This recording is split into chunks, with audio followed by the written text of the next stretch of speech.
रायपुर से बड़ी खबर आ रही है। रायपुर में कांग्रेस की बैठक से जुड़ी ये बड़ी जानकारी। बैठक में रविंद्र चौबे की शिकायत, दीपक बैज से रविंद्र चौबे पर कार्रवाई करने की मांग की गई है। पदाधिकारियों ने दीपक बैज से शिकायत की है। संगठन में केवल छोटे कार्यकर्ताओं पर कार्रवाई पर नाराजगी जताई गई है। बड़े नेताओं पर भी बड़ी कार्रवाई की मांग की गई है। दीपक बैज से रविंद्र चौबे पर कार्रवाई की ये मांग की गई है। रायपुर से इस वक्त की बड़ी खबर आपको बता रहे हैं, जहां पर बैठक के दौरान रविंद्र चौबे की शिकायत हुई है। दीपक बैज से ये शिकायत की गई है। रविंद्र चौबे की पदाधिकारियों ने दीपक बैज से ये शिकायत की है। बड़ी जानकारी आपको रायपुर से दे रहे हैं। पदाधिकारियों का कहना है कि संगठन में केवल छोटे कार्यकर्ताओं पर कार्रवाई पर यह नाराजगी जताई गई है। रायपुर से हमारे सहयोगी रवि मिरी जुड़ गए हैं। रवि, क्या जानकारी है?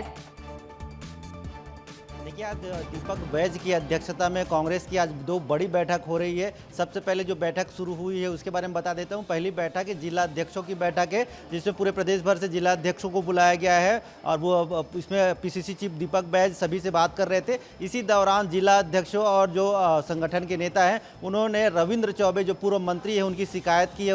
और साफ साफ जिला अध्यक्षों ने कहा है कि जो बड़े नेता हैं, पार्टी के बड़े नेता पार्टी का अनुशासन का पालन नहीं करते हैं और बयान देते हैं, उस पर उनका कोई कार्रवाई नहीं की जाती और छोटे नेताओं पर या छोटे कार्यकर्ताओं पर कार्रवाई की जाती है। इसको लेकर नाराजगी जाहिर की गई है और रविंद्र चौबे पर कार्रवाई करने के लिए दीपक बैज से मांग की गई है। और दीपक बैज से क्यों कार्रवाई की मांग की गई ये भी बता देता हूं। कुछ समय पहले आपको याद होगा, भूपेश बघेल के जन्मदिन पर रविंद्र चौबे ने एक बयान दिया था। रविंद्र चौबे ने मंच से कहा था कि अगर छत्तीसगढ़ में फिर से कांग्रेस की सरकार लानी है तो भूपेश बघेल को, यानी पूर्व मुख्यमंत्री भूपेश बघेल को छत्तीसगढ़ की कमान सौंपनी पड़ेगी। तो इतना बड़ा बयान आया था तो कांग्रेस पार्टी में खूब घमासान हुआ था। कांग्रेस पार्टी के अंदर ही कितना षड्यंत्र हो रहा है, साजिश किया जा रहा है, ऐसे आरोप लगे थे, विवाद हुआ था। उसके बाद एक कार्रवाई की मांग होना बहुत बड़ी बात है। और रविंद्र चौबे पर अब क्या सच में कोई कार्रवाई होने वाली है या नहीं, ये आने वाले समय में पता चलेगा। लेकिन इसके ठीक बाद, जिला अध्यक्षों की बैठक के ठीक बाद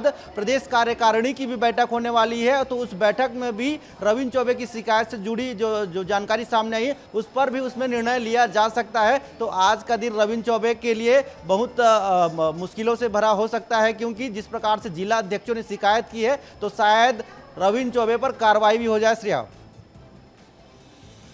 बहुत शुक्रिया रवि, आप बने रहिएगा। पहले आपको सुनाते हैं रविंद्र चौबे का वो बयान जिस पर अभी शिकायत हुई है। भारतीय जनता पार्टी से, ये सरकार से जनता की इच्छा है। आज भी भूपेश बघेल नेतृत्व करे कांग्रेस के, आने वाला समय में भी भूपेश बघेल नेतृत्व करे कांग्रेस के। अगला लड़ाई भारतीय जनता पार्टी से, ये सरकार से, विष्णुदेव के कुशासन से, मोदी के गारंटी से अगर लड़ना है तो समझ लेना पहला ताकत और हिम्मत कामा है। केवल और केवल तो साथी हो, हम सब लोग भूपेश जी के हाथ मजबूत करना है। हमारे सहयोगी रवि लगातार बने हुए हैं। रवि, मेरा सवाल है कि जब ये बयान दिया गया था उसके बाद भी शिकायत की गई थी, ये मामला काफी ज्यादा उठा था, अब वापस से शिकायत की गई है, क्या संभावना है, क्या एक्शन लिया जा सकता है इस पूरे मामले पे? देखिए, जब 23 अगस्त को जिस प्रकार से रविंद्र चौबे ने बयान दिया था, मंच पे बोला था कि भूपेश बघेल को छत्तीसगढ़ की कमान सौंप देनी चाहिए, उसके बाद पार्टी के कई नेताओं ने प्रदेश प्रभारी सचिन पायलट से शिकायत की थी कि रविंद्र चौबे पर कार्रवाई की जानी चाहिए, क्योंकि एक आदिवासी प्रदेश अध्यक्ष की ताकत को, एक आदिवासी प्रदेश अध्यक्ष को कमजोर करने की साजिश रची जा रही है, ऐसे आरोप लगे थे। और हमारे कांग्रेस बीट के रिपोर्टर, यानी हमारे पॉलिटिकल देखने वाले रिपोर्टर खुमन साहू, उनसे भी बातचीत कर लेते हैं। खुमन, ये बताओ कि आज जो बैठक हो रही है और इसमें रविंद्र चौबे की शिकायत की गई है, क्या क्या अब तक हो चुका है? रविंद्र चौबे पर क्या क्या कार्रवाई की मांग हो चुकी है अब तक? देखिए, जिस तरीके से रविंद्र चौबे का बयान आया उसके बाद बहुत सारे ऐसे कार्यकर्ता हैं जिन्होंने हाईकमान को शिकायत किया था। 15 से ज़्यादा ऐसे पत्र हैं जो सचिन पायलट को भेजे गए थे। बहुत सारे ऐसे पत्र हैं जिनको सोनिया गांधी, राहुल गांधी तक को भेजे गए थे। इसके अलावा 50 से ज़्यादा आवेदन पीसीसी को भेजे गए थे कि कार्रवाई होनी चाहिए, क्योंकि बहुत दिनों से देखा जा रहा था कि छोटे छोटे जो कार्यकर्ता हैं उन पर कार्रवाई हो रही थी, उनको निष्कासित किया जा रहा था। इस पर दीपक बैज का क्या कहना था? दीपक बैज से आपने सवाल पूछा तो दीपक बैज ने क्या कहा? दीपक बैज ने कहा था कि पार्टी जो इस पर सोच रही है, विचार कर रही है, पार्टी आने वाले दिनों में कार्रवाई करेगी, इस तरीके की जो बात उन्होंने कही थी। और यही कारण था कि आज जो बैठक हुई उसमें जिला अध्यक्षों ने नाराजगी जाहिर की और साफ तौर पर कहा कि कार्रवाई होनी चाहिए। क्या छोटे कार्यकर्ताओं पर कार्रवाई होगी? बड़े नेताओं पर कब कार्रवाई करेगी कांग्रेस पार्टी? इस तरीके की मांग जो है अब उठने लगी है। कांग्रेस पार्टी में नेतृत्व जो संकट साफ तौर पर देखने को मिल रहा है, तो इससे क्या कांग्रेस पार्टी को नुकसान हो सकता है? नुकसान तो हो सकता है रवि, क्योंकि बहुत दिनों से ये देखा जा रहा है कि जो दीपक बैज हैं वो लगातार अलग अलग जगहों पर अलग अलग मुद्दे उठाते हैं। राहुल गांधी का पत्र आता है, वो लगातार पैदल यात्रा करते हैं, उनकी तारीफ करते हैं। ऐसे में रविंद्र चौबे का बयान आना, उसके बाद से जो जिला अध्यक्ष हैं वो मांग करते हैं, तो कहीं कुछ ठीक नहीं चल रहा है कांग्रेस में। अंदर खाने बहुत सारी चीज़ें जो है वो पक रही है और अलग अलग नेता अलग अलग तरीके से खींचतान कर रहे हैं। प्रदेश कार्यकारिणी की बैठक कितने बजे शुरू होने वाली है जिला अध्यक्षों के? प्रदेश कार्यकारिणी की बैठक अब 4 बजे शुरू होने वाली है। 4 बजे बैठक में आने वाले समय में किस तरीके से कांग्रेस पार्टी काम करेगी वो तय होगी, लेकिन जिस तरीके से पहले ही बैठक में ये घमासान मचा है, तो ये उम्मीद की जा रही है कि प्रदेश कार्यकारिणी की बैठक में इसी तरीके की मांग फिर से उठ सकती है।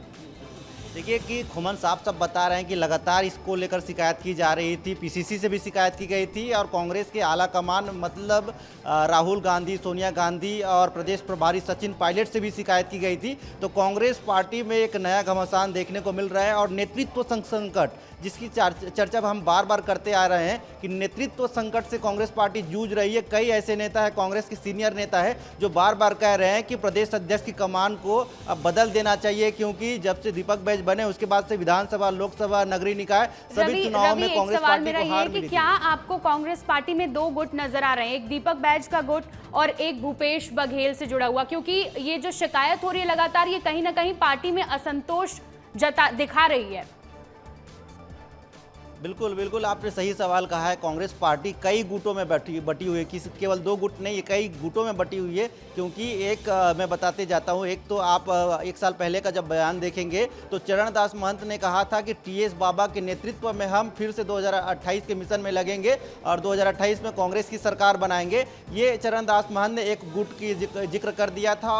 और दूसरा गुट भूपेश बघेल के लिए रविंद्र चौबे ने कह दिया कि भूपेश बघेल को फिर से कमान सौंपी जानी चाहिए और भूपेश बघेल ही छत्तीसगढ़ में फिर से कांग्रेस की सरकार बना सकते हैं। और एक और सामने बात आई थी कि छत्तीसगढ़ में एससी और एसटी के जिला मतलब जो प्रदेश अध्यक्ष है उसके कार्यकारी अध्यक्ष भी बनाए जाने की मांग की गई थी, जिसमें अमरजीत भगत और शिव कुमार डहरिया का भी नाम चर्चा में आया था। उनके नाम को लेकर भी चर्चा हुई थी। मतलब कांग्रेस पार्टी में कई अलग अलग गुट हैं और सभी गुट अलग अलग नेताओं को पार्टी के अध्यक्ष कमान सौंपने की लगातार मांग कर रहे हैं। तो ऐसे में ये जो अंदर पार्टी के अंदर जो सिस्टम चल रहा है और लगातार नाराजगी सामने आ रही है, तो इससे कांग्रेस को बहुत बड़ा नुकसान हो सकता है। बहुत बहुत शुक्रिया तमाम जानकारी के लिए। तो छत्तीसगढ़ कांग्रेस में कई गुट नजर आ रहे हैं और अगर इसी तरीके से असंतोष पार्टी में रहा, इसी तरह से गुट बनते रहे, तो ये कांग्रेस पार्टी के लिए ये काफी दिक्कत हो जाएगी, समस्या पैदा हो जाएगी। चलिए आपको रविंद्र चौबे के बयान के बाद भूपेश बघेल ने क्या कहा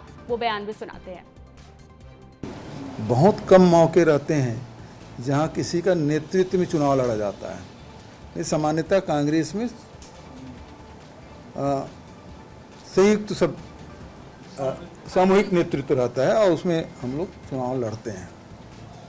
और मैं नहीं समझता कि इसमें कोई अनुशासनहीनता हुई है या अनुशासनहीनता का मामला बनता है। स्नेहवश बोल देते हैं, भाषण में जब फ्लो आता है तब बोल देते हैं, तो इसको कोई बहुत गंभीर बात नहीं है। क्योंकि पदाधिकारियों ने दीपक बैज से शिकायत की है। अब इस पर आगे क्या संज्ञान लिया जाता है, इसकी भी अपडेट आपको लगातार देते रहेंगे।